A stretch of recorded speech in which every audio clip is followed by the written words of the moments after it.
서로 얼굴을 대면할 수는 없지만 하나님 말씀을 통해 여러분과 큐티하게 됨을 기쁘게 생각합니다. 우리 함께 큐티를 합시다.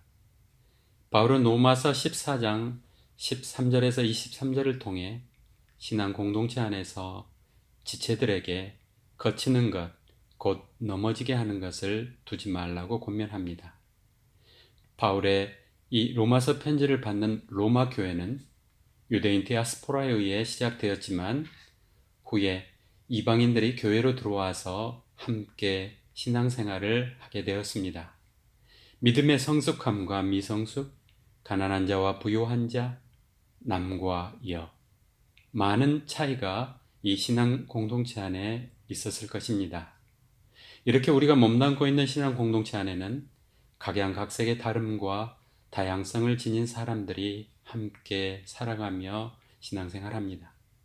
서로 다른 민족의 특성, 그리고 자라난 사회 문화의 차이는 엄연히 모든 공동체 안에 존재하기 때문입니다. 문제는 이러한 신앙 공동체에서 서로 다름의 차이가 서로에 대한 비판으로 나타나며 부딪히게 되고 혹여 넘어지게 되는 동기가 될 수 있다는 점입니다. 그 가운데서 바울이 15절에 이렇게 말합니다. 만일 음식으로 말미암아 내 형제가 근심하게 되면, 이 구절을 볼 때 음식에 관하여서 특별히 먹고 마시는 문제가 현재 로마 공동체의 다툼의 원인이 되고 있었음을 알 수 있습니다. 먹고 마시는 것은 매일 반복돼야 하는 일이었기 때문에 그랬겠지요. 고기를 먹는 것과 포도주를 마시는 문제가 그들의 일상생활에서 가장 크게 대두되고 있었습니다. 여기서 바울이 말하는 고기는 로마의 수많은 우상들에게 바쳐졌던 고기들, 그 고기들이 시장으로 흘러 들어왔고 그것을 시장에 가서 사서 먹게 되는 그리스도인들의 경우 이 고기를 먹어야 할지 말아야 할지 적지 않은 고민거리였을 것입니다. 제가 중국에서 대학생들 전도를 위해서 축구 모임을 만들었고 매주 토요일 오전에 축구를 한 뒤에 가끔 점심 식사를 한 적이 있습니다. 그 가운데는 무슬림 청년들이 몇 참석했었습니다.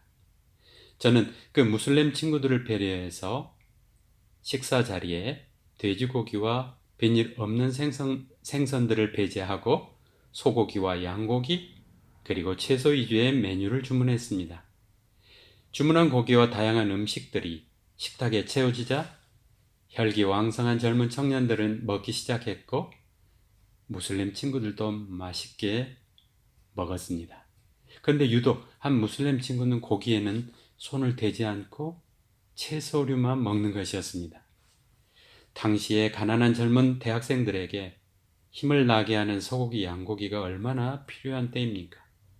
그런데 이 무슬림 친구는 전혀 젓가락을 가져다 대지 않았습니다. 저는 일어서서 조용히 그 친구에게 다가가 물었습니다. 왜 음식이 입에 맞지 않습니까? 다른 걸 시켜줄까요?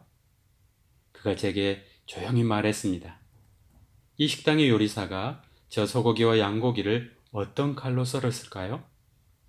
저는 이렇게 답했습니다. 깨끗한 칼로 썰었겠죠? 그렇게 말했더니 이 친구가 대답하기를 아마도 돼지고기를 썰었던 칼로 소고기와 양고기를 썰었을 것입니다. 그래서 제가 먹지 않는 것입니다. 저는 이들을 전도하고 싶은 열망이 있었습니다. 제가 그때 이 식탁에서 어떤 모습을 보여야 했을까요? 바울은 고기도 먹지 아니하고 무엇이든지 내 형제로 거리끼게 하는 일을 아니함이 아름다우니라 라고 결단합니다. 내가 옳다고 여기는 생각과 주장, 고집까지도 연약한 한 지체를 넘어지지 않도록 하기 위해 나의 자유, 나의 권리를 내려놓아야 한다는 것입니다. 이렇게 그리스도를 섬긴다는 것은 내가 하나님께 기쁨이 될 뿐만 아니라 다른 지체들에게도 칭찬이 되어야 합니다. 한 연약한 형제를 배려하는 것은 그에 대한 나의 사랑의 표현이 되고 그를 감동시키게 될 것입니다. 포도주에 관해서도 마찬가지입니다. 이제 막 자신을 괴롭혔던 음주를 끊고 신앙생활을 시작하게 된 한 형제가 모인 식사 자리에서 어떤 믿음이 성숙한 사람이 술잔을 들어 건배하는 것을 보았을 때 이 연약한 형제가 속으로 이렇게 질문하지 않겠습니까? 믿음이 있다고 하는 저 사람도 술을 마시네?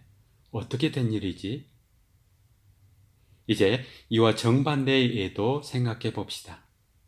여러 명의 믿음이 성숙한 형제 자매들이 이제 막 신앙 공동체에 들어온 한 형제의 집을 방문했습니다. 이 형제는 이들을 존경하는 마음으로 고기를 사서 요리를 한 뒤 식탁에 올려 놓았습니다.